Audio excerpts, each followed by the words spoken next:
Welcome back to the LifeWorks Living Well video podcast. I'm Mark Hennick. In my memoir, So-Called Normal, a memoir of family depression and resilience, I made extensive use of natural imagery to reflect my external environments, my inner state, and my journeys between both of those things.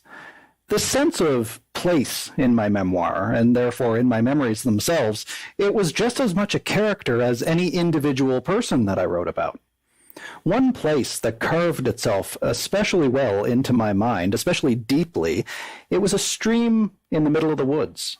For a large piece of my childhood, I lived in a house at the end of a dead-end dirt road, surrounded on three sides by more than 100 acres of forest. And when things felt unbearable for me, I used to go into the woods to hide.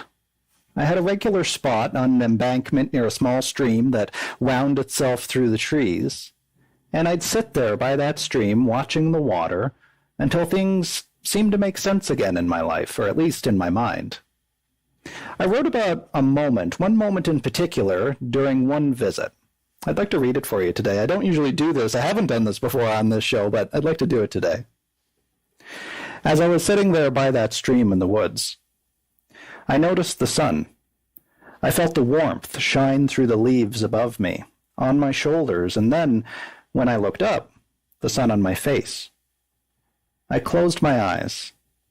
I carved each small detail into every sense memory so that I could take it with me wherever I went. All I had to do was close my eyes again, and I could feel the sun and the earth.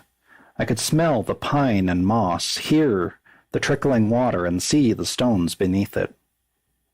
I'd rather be here than anywhere else, even if it was only in my mind. I could escape here to this special place in my head and be safe.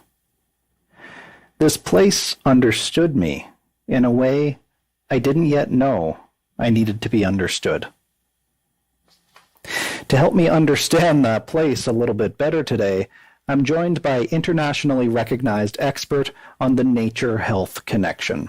Dr. Melissa Lem is a Vancouver-based family physician. She's president-elect of the Canadian Association of Physicians for the Environment, and she's founder and director of PaRx, Canada's national evidence-based nature prescription program, and that's an initiative of the BC PaRx Foundation. She joins me now on Living Well. Mark, thanks so much for having me here. It's a pleasure. Now, PaRx, I mentioned it's an initiative of the BC PaRx Foundation, the British Columbia PaRx Foundation, for those who don't know, who's watching, who don't know what BC is. You've described that as a prescription for nature, so I'm wondering if you can tell us what that actually means and tell us a little bit more about the initiative itself.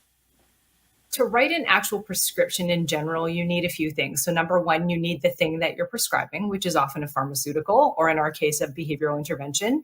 You need a dose and a frequency. And you also need to write it down and hand it to the patient. So in our case, with a prescription for nature, what we do is we have regulated health professionals in any of the provinces that we've launched in Canada who are registered in our program write prescriptions for nature to their patients. So we have a standard recommendation that you spend at least 2 hours in nature each week and at least 20 minutes each time.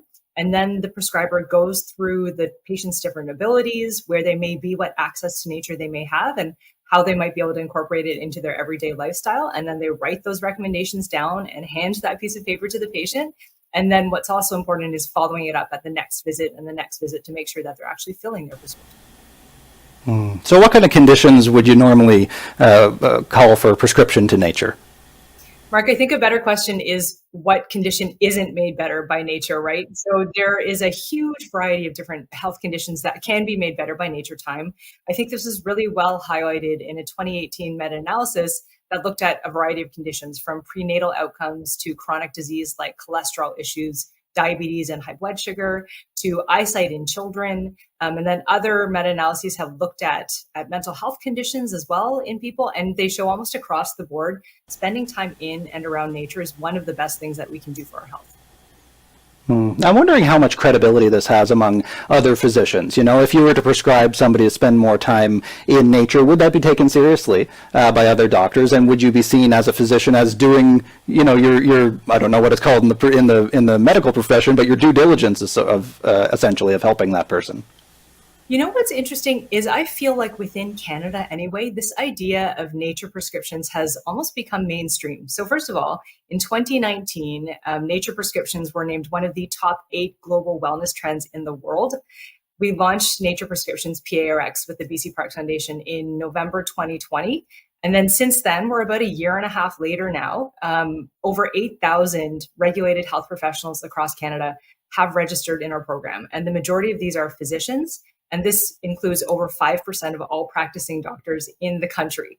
So again, if you think about something that seems like a new groundbreaking innovation, but now over 5% of doctors are doing it, I think that speaks to how accepted that has been in the medical profession. And Mark, I think the reason is we intuitively feel like nature is good for us. The story you told, the story you read about when you were a little boy, feeling like that was the only place you ever wanted to be in and understood you, that's backed up by evidence. And when you have something that powerful, you feel like you want to constantly do that. You feel calmer, you feel better. And there's 4 decades worth of evidence behind it.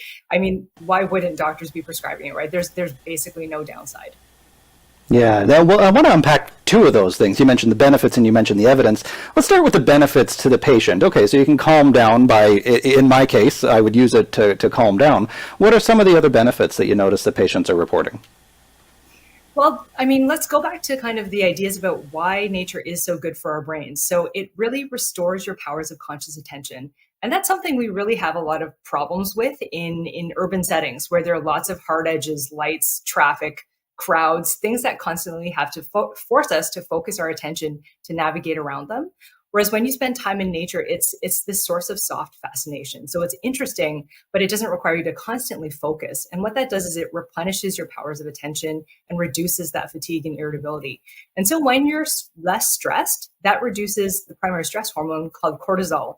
And when cortisol is high, this leads to all kinds of awful conditions over the long run. So this can lead to more elevated blood sugar, higher blood pressure, and just generally increased levels of depression and anxiety because your brain is constantly being stimulated in a negative way.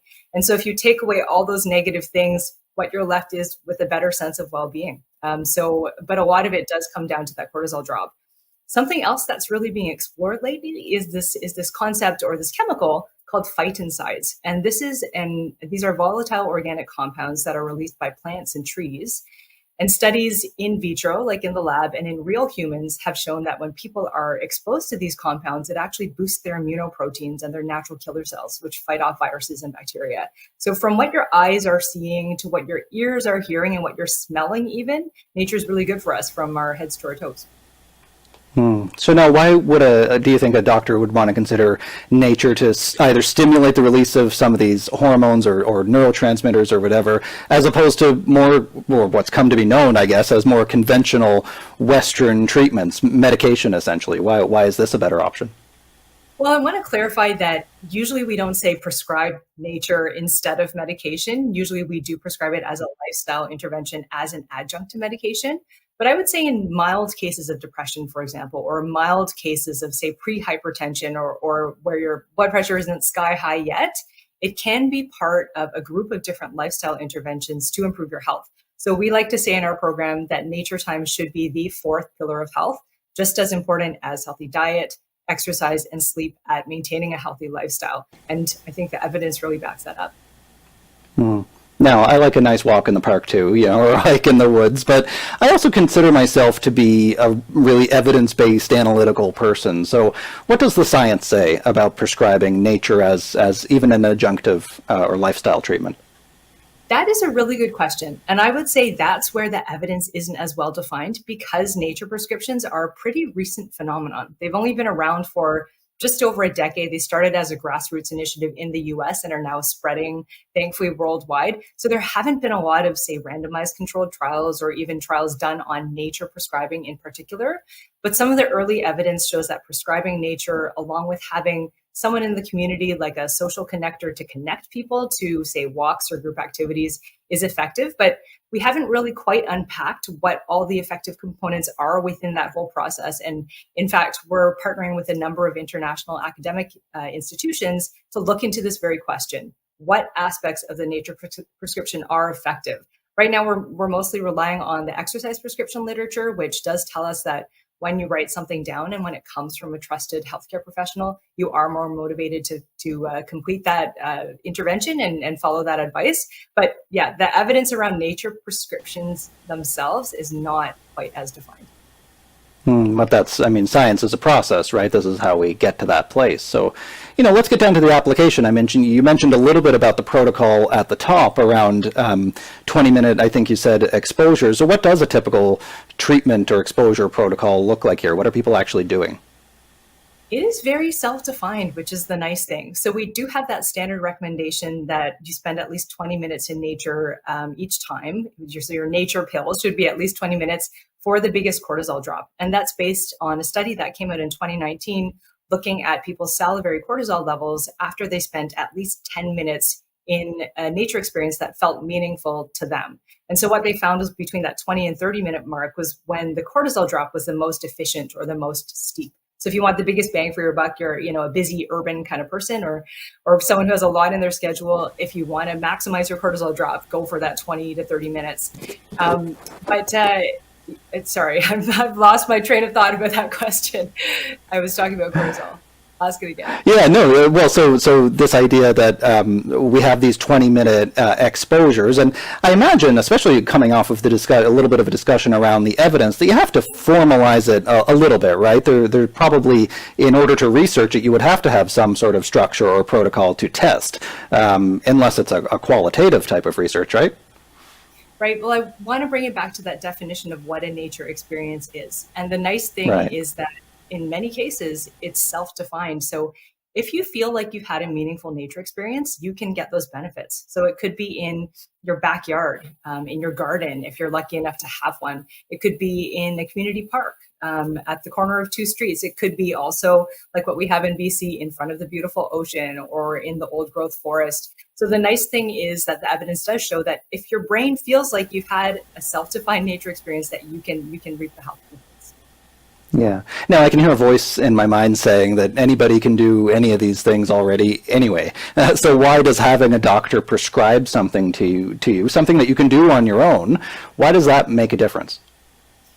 So our nature prescriptions aren't for people who are out there all the time already. If you're out in the mountains or in the forest hiking every weekend and spending time in your parks and cycling and walking all the time during the week, you don't need a nature prescription. You don't need a prescription from your doctor or your nurse to spend time outside. But it's more for people who haven't already incorporated that into their lifestyle. And again, it's because the evidence is so great that spending time in nature is good for you. We want to give that extra oomph from a medical recommendation and a prescription to motivate people to actually spend more time in nature. This is as you're speaking, I'm wondering if there's I guess it probably hasn't been researched yet, but if there's a plateau of sorts that you reach. I mean, we see this in exercise. You exercise for a while. People usually see great gains initially and then kind of plateau until they change it up or something. You see this with meditative practice as well. Often people will experience a great insight at first and then it kind of just becomes a habit. Do you think that this might be similar to, what made me think of it was you mentioned people who are already out in nature. Are people who are already out in nature, are they able to experience any additional benefit? That recommendation that you spend at least 2 hours in nature each week minimum illuminates that question a bit. So that study was done of close to 20,000 adults in England, and they asked them how much time they spent recreationally in nature each week and then controlled for a number of different confounders.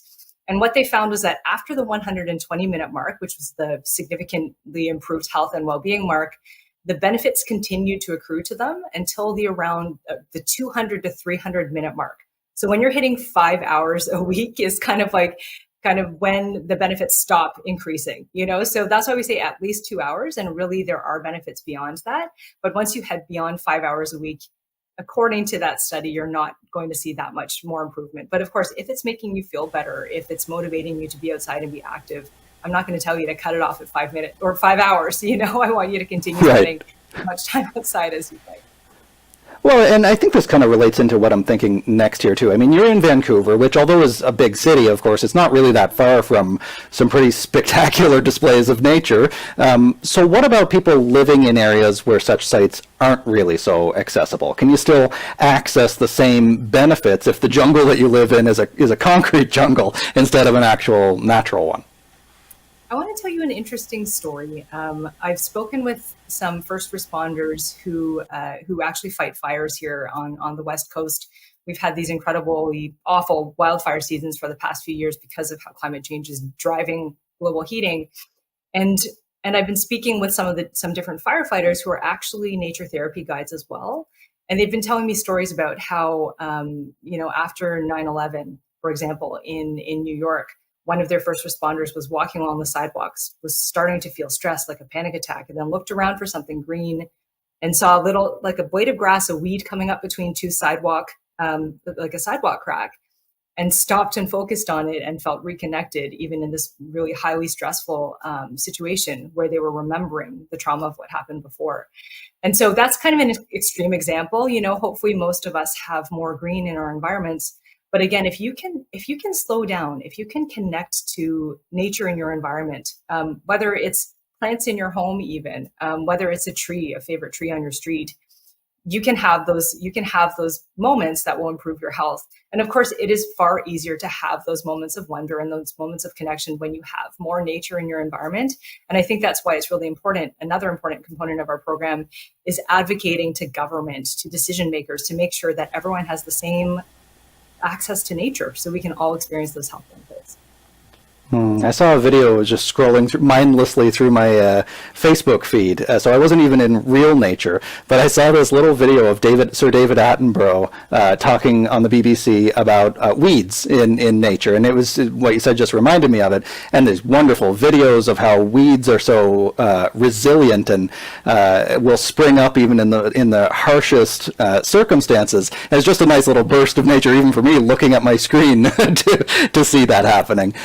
But then that leads me to the next logical place. What if you already live surrounded by nature all the time? I mentioned at the top my story of basically living in the woods, growing up in the woods. Do people come habituated or normalized to it? Is there a piece here where what you're getting in touch with is sort of a revitalization of your attention or your gratitude, your appreciation for what's already around you? I think we can go deeper, Mark, wherever we are. So my first job as a physician was in rural northern BC as a full service family physician, high stress job, running to the ER, delivering babies in the middle of the night. And I was surrounded by nature. And I found even that was before I actually knew about the health benefits of nature. But my commute to work from my home was a 6-minute walk along the hospital grounds where I saw mountains. Bears walked across my driveway, the mist rising off the river. And I just remember every single time I would take that walk to and from work, it would kind of make the stresses of work start to evaporate and the stress about the day ahead reduce as well. So I think we can take the time, even if we live in rural environments, to slow down and appreciate things. And also there is evidence showing that people who live in rural environments have lower rates of depression and anxiety and other mental health conditions than people who live in urban environments. And one of those reasons might just be the fact that they're surrounded by nature all the time, which helps improve their resilience. How do you think that we can make this sort of access to nature, accessible to as wide of an audience as possible, regardless of socioeconomic status? It's easy to, if you can afford a park pass or you can afford a car to get out into nature, but not everybody can. Likewise, if you can't, for whatever reason, you're too busy working all the time, for example, to make ends meet. How then do you stop and smell the flowers, so to speak? So how can we democratize access to nature so it isn't just for the privileged few who can afford it? Mm-hmm. Two major things. One thing that we are working on with the BC PaRx Foundation and that we have already done is allow prescribers to prescribe free PaRx Canada discovery passes to their patients. So if they live near PaRx Canada administered sites, and also if cost would be a barrier for them to access the park, we can now prescribe these passes, one per month, to patients who really need it and who would use it the most. And we're also talking with different transportation organizations to see how we can get people from low nature areas of the city to high nature areas. But I think the question of how to make nature accessible for all is we just need to have more of it in our urban environments. There's this rule called the 330-300 rule that my friend Dr. Cecil Konynendijk actually came up with, that says that everyone in every city in the world, if it's ecologically appropriate, should be able to see at least 3 trees from their windows. There should be at least 30% tree cover in every neighborhood in a city, and no one should be further than 300 meters walk away from a park. And so if we can use those guidelines in our urban planning, that's going to make sure that we have nature-rich urban environments, and make sure that everyone can get those passive benefits of nature, even if they don't have that much time to actively spend time in it. I noticed that in Toronto. I live in Midtown Toronto, and when you're in it at street level, you don't always notice. But then when you're above it in a condo building or whatever, you really see the pretty spectacular job of maintaining the tree canopy over the city, and how much of a difference it really does make, especially versus other cities that aren't so fortunate to have that kind of coverage. So, are you familiar with any of the research around access to green spaces in urban areas, or likewise in interior design, in office design? What kind of impact having greenery around you has on people's physical and mental health? Nature is so powerful that just looking at photos of nature on your wall can improve mental health outcomes. Also, just the sounds of nature, like there's research showing that listening to birdsong or sounds of water can reduce anxiety and depression, even in and around medical procedures. I think there was a really interesting one showing if you listened to nature sounds the night before your medical procedure, you actually had less anxiety during the procedure itself, which tells us that the effect of that nature experience is durable. So I think the take-home message is incorporate as much nature into your environment as you can, whether it's plants indoors, whether it's photos, whether it's sounds, and even better, stepping outside into nature outside. There's almost no limit to how much nature we can incorporate into our lifestyles, right, and into our infrastructure. So yeah, more green is better. And then I want to give a nod to blue space as well. There's a smaller body of research showing that spending time around water features, rivers, lakes, oceans also improves our health. Yeah, whether we do so of our own free will or our own choice, or whether it's prescribed, it's an incredible grounding practice in the most literal sense there is. Dr. Melissa Lem is a family physician and founder of PaRx, a national evidence-based nature prescription program, an initiative of the BC Parks Foundation. Thanks so much for joining us today, Melissa. Thank you, Mark. This is the LifeWorks Living Well video podcast. I'm Mark Hennick, and we'll be right back. In our changing world, there is an unchanging principle for success that inspires us. By improving a person's life, we'll improve how they perform at work. We are LifeWorks. We are the world's leading total well-being provider. We are innovators with tech-enabled solutions. Our mission is to improve people's lives by supporting the whole person, their mental, financial, physical, and social well-being.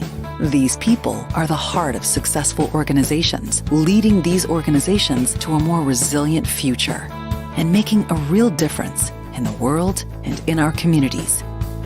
Improving lives, improving business. We are LifeWorks. We're just about out of time here, but before we go, I'd like you to hear from one more person. Paula Allen is the global leader and senior vice president of research and total well-being for LifeWorks. Paula, good to see you again, as always. A pleasure, as always. Now, at LifeWorks, you publish a monthly mental health index. And in that, you gather data, you compare it across time, and you give us kind of a finger on the pulse of the mental health of employed adults, not only here in Canada, but across the United States, the United Kingdom, and Australia as well. So I'm hoping you can tell us a little bit more about the most recent mental health index results. What trends are you seeing? Well, I think what we're finding is things are very interesting right now. The main thing is that we saw a massive decline in mental health at the start of the pandemic, with all the disruption and uncertainty, and feeling that we had lack of control and isolation, which was a big thing. But we've been through over 2 years of a disruption, and it's showing on us. So the strain is still very much there. We definitely haven't bounced back. We still have 1/3 of the working population considered high risk, compared to 12 to 14% prior to the pandemic. And people are really struggling. We're seeing a fair bit of sensitivity to stress. So we have seen that the majority of working Canadians are feeling more sensitive to stress right now. And with that, we're seeing a little bit more conflict, a little bit more edge, and that's really impacting our frontline workers who are dealing with the public. We're Mm, also seeing that there is this increased sense of isolation that has improved a little bit, but we're actually more comfortable right now not having social contact.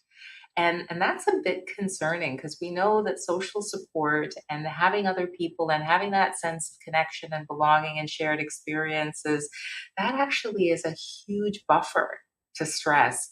So mhm. we've kind of forced into a particular behavior because of the pandemic rules, and we're not feeling as comfortable getting out. We've gotten used to that behavior, whether it's good for us or not. Right. Yeah, we've habituated to it. And, we've done past episodes on the future of work and certainly doing more remote work. But now it seems, when I watch the news anyway, and when I pay attention to what companies are doing, there really is a push, it seems, to move back into traditional office spaces. And I'm wondering how people are responding to that. Well, human beings don't like being told what to do.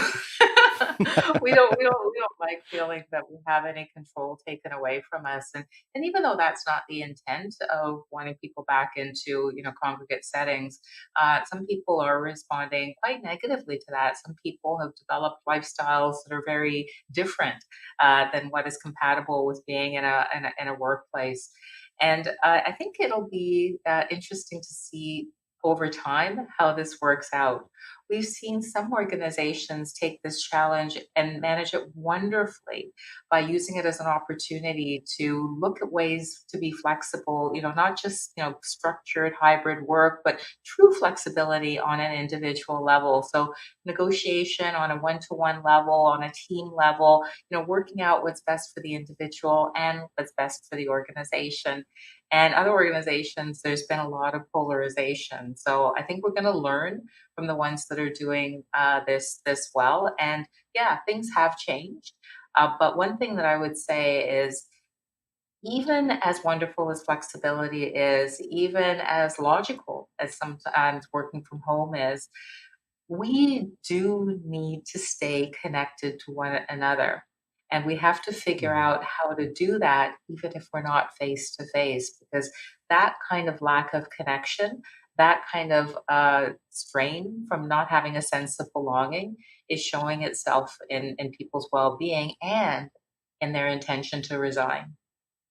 It certainly increases risk down the road. And actually, I was wondering about that when I was thinking about the index. Do we have yet enough data to go beyond these month-to-month micro measurements and comparative analyses with past months and past year data sets, maybe to actually look forward into prediction and projection from future trends? Are we there yet with the data where we can kind of get a sense of, if things stay the same, how they're gonna work out or not? Well, one of the things that you said is what makes that difficult if things stay the same. Mm, We've had, since the pandemic, we've had not a straight line in terms of just our experience in society. We have a war that's going on. We have inflationary pressures. There's so many things that are going to happen in the future that we won't necessarily be able to predict.